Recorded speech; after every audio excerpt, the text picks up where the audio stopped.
2 days after Donald Trump won the 2024 election, he's already hit his first major roadblock in the form of a very powerful independent public official who just publicly defied Trump on live TV. But before we unpack all that, if you end up liking this video and you want to support the channel, please be sure to hit the like, subscribe, and alert bells before you go. All right, friends, I just got one clip to show you. And it's about 30 seconds long, but it's so damn good. And given the bad news that we got 2 days ago, the dark days that are ahead for many of us, we have to cling to the good news when we get it. And the good news is in the form of Jerome Powell. So for those of you who don't know, Jerome Powell is the Trump-appointed and then Biden reappointed chairman of the Federal Reserve, the man who is basically responsible for managing the central bank of the United States and setting interest rates, possibly the most powerful independent official in the United States of America. He's appointed by the president of the United States and technically can be fired with cause, but is otherwise pretty independent because the Federal Reserve is an independent agency. This is what he had to say about the prospect of stepping down once Donald Trump was inaugurated, because, spoiler, Trump hates his guts. Back to 2%. Victoria. Hi, Victoria Guido with Politico. Some of the president-elect's advisors have suggested that you should resign. If he asked you to leave, would you go? No. Can you follow up on, do you think that legally you're not required to leave? No.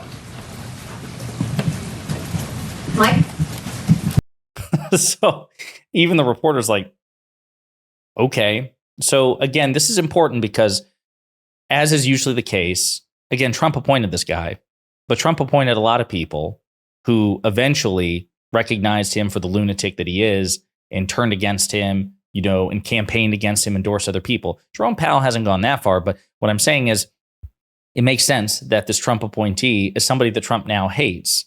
And a lot of it has to do with the fact that Jerome Powell did not adjust the Federal Reserve's monetary policy during COVID in a way that Trump felt was politically beneficial to him. Okay, so when Jerome Powell started to raise interest rates and things like that and wouldn't modify behavior, Trump was upset because it was the 2020 election and he didn't want to lose as a consequence of a failing economy. And ever since then, and especially given that Jerome Powell did cut interest rates, just to think of in the past month, if I remember correctly, time is just moving at a blur. Many Republicans were upset because they felt that that was politically beneficial for the Democrats. Now, obviously not, because whatever benefits came from that independently decided interest rate cut, it didn't manifest. Republicans had a blowout election, right? But all of which is to say, for 4 years at least, there's been a lot of bad blood between Jerome Powell and Donald Trump, and it's mostly one-sided. Again, technically, the chairman of the Federal Reserve reports to the president of the United States, and the president of the United States appoints that person to serve for a term. I think it's 6 years, if I remember correctly. And then they're subject to reappointment.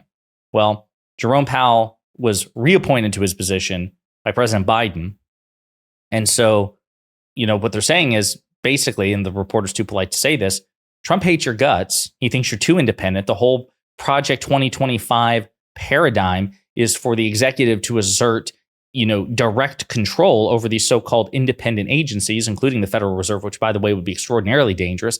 Imagine Democratic or Republican presidents having the power to snap their fingers and set monetary policy purely for political reasons to benefit themselves in an election. It'd be incredibly dangerous.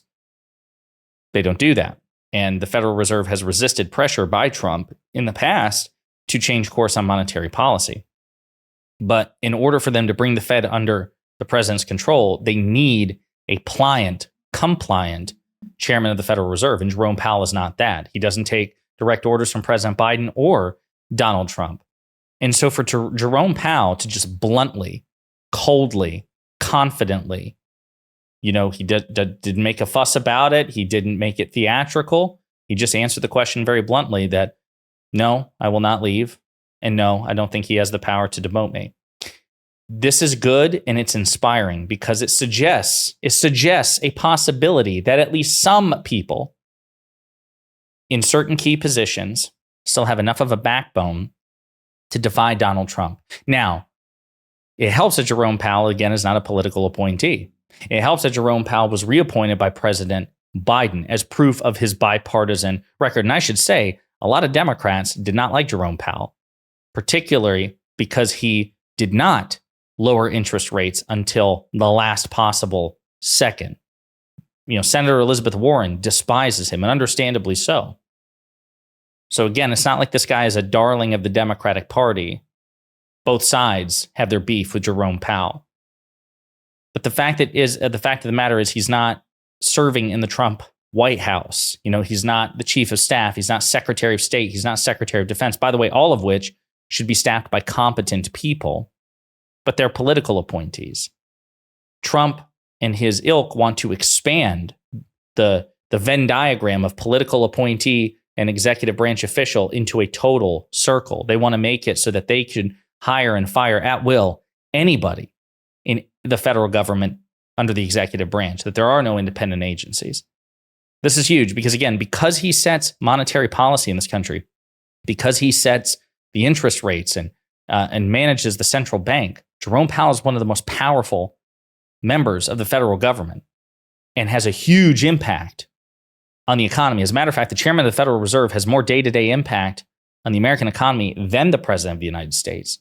And so for him, knowing who Donald Trump is and knowing that Donald Trump dislikes him, is willing to stand up and say, no, I'm not leaving, even if he wants me to. And no, he can't fire me. I'm just going to stick around until my term ends or until I choose to resign, but I'm not serving at the whims of Donald Trump. This is a small but notable sign that perhaps some people still have some conscience and backbone and will not roll over for such an authoritarian president. Food for thought, something to watch. And in the meantime, of course, let me know what you think in the comments.